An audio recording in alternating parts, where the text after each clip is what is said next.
రాయలసీమ నీటి కష్టాలు తీరాలి అంటే రాయలసీమ లిఫ్ట్ ఇరిగేషన్ ఆవశ్యకత ఎంతుందో ప్రజలను చైతన్యం చేయాల్సిన అవసరం ఉంది అని చెప్పి వైఎస్ఆర్ కాంగ్రెస్ పార్టీ భావిస్తూ ఆ మేరకు ఎక్కడికక్కడ రౌండ్ టేబుల్ కాన్ఫరెన్స్ సమావేశాలు కూడా ఏర్పాటు చేస్తూ ఉన్నారు. తాజాగా మదనపల్లిలో వైసీపీ నాయకులు ఒక రౌండ్ టేబుల్ సమావేశం, అంటే రాయలసీమకు చెందిన కీలక నేతలందరూ పాల్గొన్నారు. పెద్దిరెడ్డి రామచంద్రరెడ్డి గారి నుంచి అందరూ కూడా అన్ని చుట్టూ జిల్లాల వాళ్ళందరూ కూడా పాల్గొన్నారు. అయితే ఈ క్రమంలో ఆ సమావేశంలో మాట్లాడిన వాళ్ళు క్లియర్గా చెప్పేది ఒకటే, పోలవరం ఎత్తు తగ్గించారు, సో గోదావరి నీళ్లు రాయలసీమకు మళ్ళీ ఇస్తాము అని చంద్రబాబు నాయుడు గారు చెబుతున్న మాటలు అబద్ధం రావు. అంటే రాయలసీమ లిఫ్ట్ ఇరిగేషన్నే నిర్వీర్యం చేస్తున్నారు, దాన్ని లేకుండా చేస్తూ ఉన్నారు. సో కృష్ణా జలాలు కూడా రాయలసీమకు వచ్చే అవకాశం లేదు.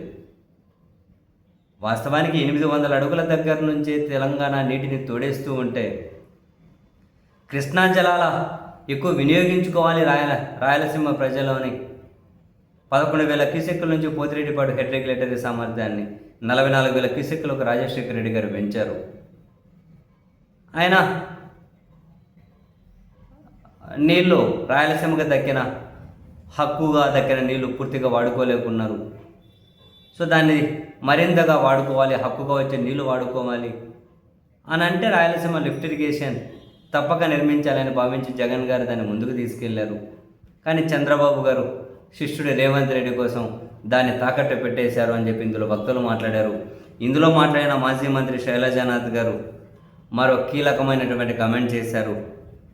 రాయలసీమ లిఫ్ట్ ప్రాజెక్టు సాధన కోఆర్డినేటర్గా ఉన్న శైలజానాథ్ సీమ ప్రాంతానికి ప్రమాద ఖంటికలు మోగుతున్నాయని, అల్మట్టితో 200 టీఎంసీలు నిలిచిపోతాయి, కృష్ణాకు అందాల్సిన 100 టీఎంసీలు దక్కవు, అప్పర్ భద్ర తుంగ ద్వారా 30 టీఎంసీల నీళ్లు ఆగిపోతాయి, ఈ జలాలు ఆగిపోతే శ్రీశైలం ప్రాజెక్టుకు నీటి రాక ఆగిపోయే ప్రమాదం ఉంది.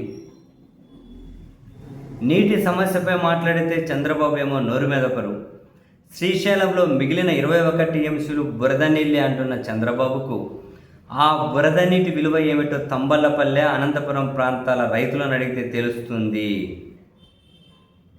అని చెప్పి మొత్తం మీద అయితే శైలజానాథ్ గారు అక్కడ అల్మట్టి వాళ్ళు ఎత్తు పెంచుతూ ఉండడం, దాని పర్యవసనాలు రాయలసీమ మీద ఏ విధంగా పడబోతున్నాయి, దాని ద్వారా రాయలసీమలో ఏ విధంగా ప్రమాద కంటికలు మోగబోతూ ఉన్నాయి అని చెప్పి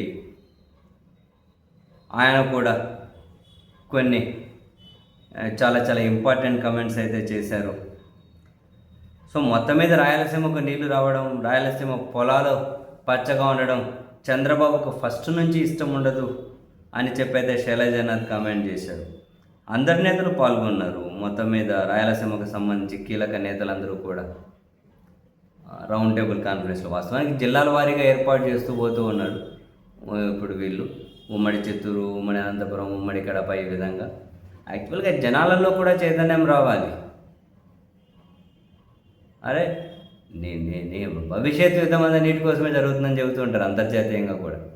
ఇన్ని దశాబ్దాలుగా రాయలసీమకు నీటి కష్టాలు ఉంటే జనం రోడ్లు ఎందుకు ఎక్కరు, జనం వాళ్ళ వాయిస్ ఎందుకు వినిపించరు, వాళ్ళ హక్కును వాళ్ళు ఎందుకు ఎలుగెత్తి చాటరు?